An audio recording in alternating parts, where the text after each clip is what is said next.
Buenos días. Me complace estar nuevamente con todos ustedes participando en este diálogo de la búsqueda de referentes para una moral universal. Y en el día de hoy nos corresponde analizar cuáles son los referentes actuales de moral en el mundo. Y para eso vamos a dividir la cultura universal en cultura occidental y cultura oriental. Eso nos va a permitir hacer una identificación más clara de los referentes que están marcando el comportamiento moral de las diversas sociedades en el mundo. Y al empezar por analizar los referentes de la cultura occidental, encontramos que Europa y América y Oceanía tienen unos referentes marcados o bien en la democracia participativa y representativa o en las monarquías parlamentarias. Por otro lado, en el Oriente, los referentes gubernamentales de moral son o bien la tiranía, en ejemplo Corea del Norte, o bien el comunismo, ejemplo la China, o el régimen imperial como en el Japón. Y esto es muy importante notarlo porque este referente de establecimiento de gobierno va a señalar claramente el rumbo moral diferente de las sociedades. Otra diferencia de referentes es el de la libertad.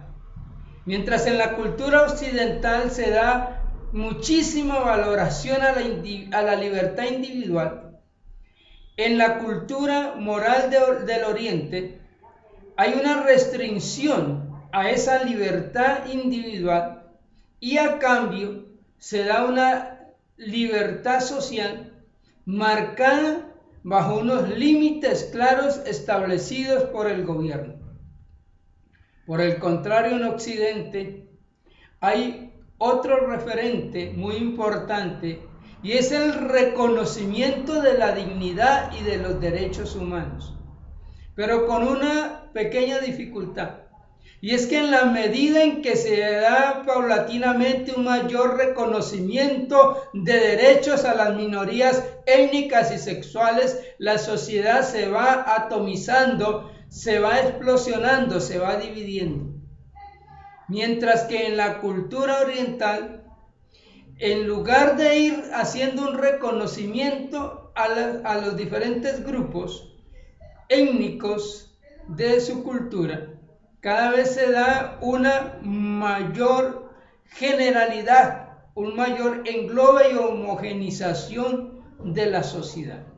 De tal manera que las sociedades orientales cada vez son más compactas, más unidas, y pueden así los gobiernos construir proyectos de nación y de expansión, como lo está haciendo China con la nueva ruta de la seda, en la cual ya se viene extendiendo a lo largo de Asia y hasta llegar a Europa por 60 países. Cuando analizamos las consecuencias de estos diferentes referentes moral tanto de Occidente como del Oriente, podemos encontrar otra característica en la sociedad. Y es que las consecuencias de los referentes de moral en Occidente están generando una mayor dominación de los países ricos sobre los países pobres, está generando una nueva forma de dominación político marcada por los grandes fondos económicos. En otras palabras, nos dirigimos hacia un régimen de dominación financiera. Por otro lado, cada vez en la comunidad, en las diferentes comunidades de los países, hay una sensación de inseguridad. Aumenta la corrupción, la delincuencia, el relajamiento de la costumbre, se pierde la unidad familiar, los jóvenes se vuelven más irresponsables, más facilistas. Es una cultura del enriquecimiento ilícito. Por el contrario, las sociedades orientales tienen una percepción de una mayor calidad de vida, de una mayor seguridad, y en sus ciudadanos hay cada vez un mayor compromiso, disciplina y una cultura de trabajo, de progreso, de expansión, y por lo tanto están mucho más satisfechos que nuestros ciudadanos. Después de analizar estas diferencias, también es necesario notar algo que nos va a servir de pista para nuestra propuesta de una moral universal, y es el control social y la disciplina.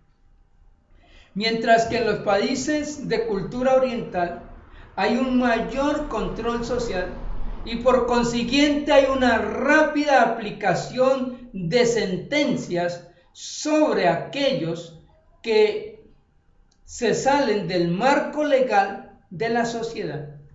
En la cultura occidental cada vez hay una menor credibilidad en la aplicación de justicia. Los procedimientos son lentos, son engorrosos y muchas veces conducen a la impunidad. Y esta impunidad hace que la sociedad cada vez tenga un menor respeto por las leyes, por las normas. En conclusión, podemos decir que si queremos apuntarle a unos referentes de moral universal que sean de éxito y que, como decíamos en la primera participación, contengan o conlleven mínimo a vivir en respeto, a vivir en progreso, a vivir en dignidad y en desarrollo y progreso permanente, se deben tomar en cuenta como mínimo la existencia de una moral colectiva con un fuerte control social, pero que para que haya ese fuerte control social se tiene que dar un proceso de cambio en la forma como se gobiernan los países. Porque ese sistema de escoger cada 4 o 5 años diferentes gobernadores y legisladores impide que las sociedades occidentales puedan tener proyectos sociales a largo plazo, lo que sí pueden hacer las sociedades orientales. De modo que ahí necesitamos hacer una propuesta de cambio. Por otro lado, se necesita hablar de una cultura individual y personalizada basada en la disciplina. Disciplina que solo se puede formar en las nuevas generaciones desde modelos de hogar y desde la exigencia familiar y la exigencia formativa en los planteles educativos. Algo que no se está haciendo en nuestras sociedades occidentales, donde cada vez los maestros y las escuelas pierden la autonomía y pierden el ejercicio que les permita establecer proyectos de disciplina en sus estudiantes y la familia igualmente. Cada vez los padres pierden mayor autoridad sobre sus hijos.